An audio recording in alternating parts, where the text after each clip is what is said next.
Lo sguardo dei sogni.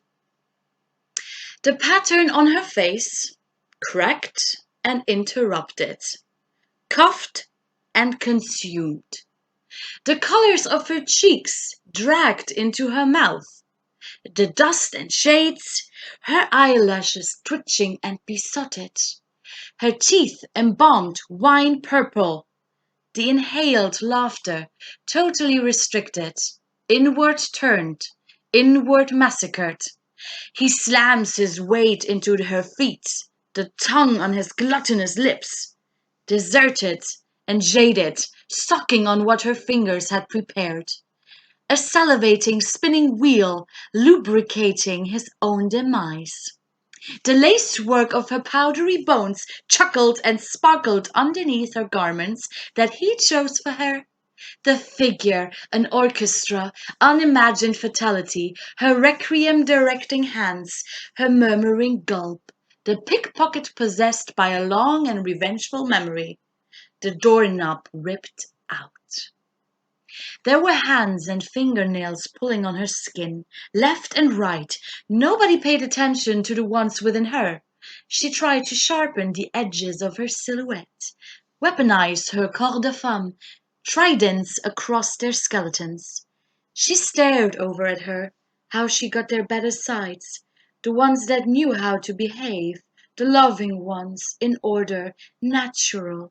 After obsessing over her neighbor's story and audience, she stepped back into herself, pierced by the crowd that gathered around her since she could remember. Fern green with envy and rage of injustice, she ate the heads of those who'd seen her as a thing to lick clean.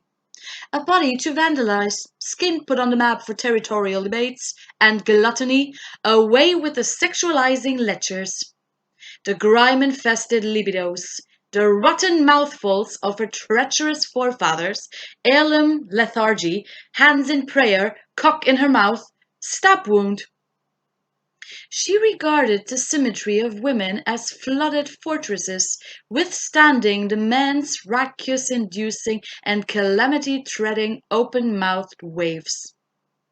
Cemented in foul water, rooted in insemination, feet forward, chins high, hair pulled from the fluidity below, porcelain grimaces, cracks near the mouths, earthquakes from the basements, the muscle mass, hands, more like fists, knocking on the texture of their mossy walls, the male teeth, serenading, violating brick by brick, the tenored throat flirting with the hallucination of soprano cinders, on his chest, in his face, conquered, smacking, absorbing the female resistance.